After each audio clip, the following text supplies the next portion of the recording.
Okay, so start mo na. Sabi niya,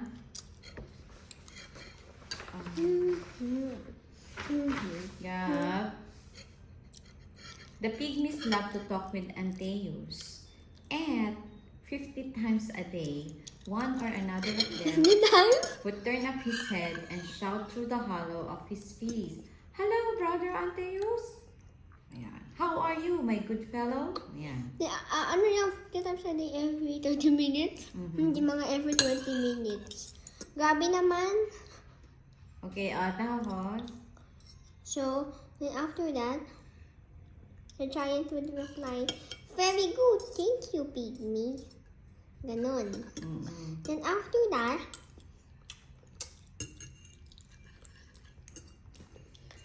the giant is would like to wait lang. Okay.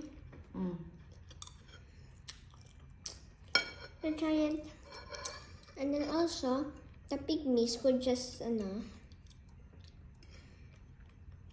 after that the giant would ano nga? Kaya po ako ng clue, baka mabalik. Basahin mo ulit.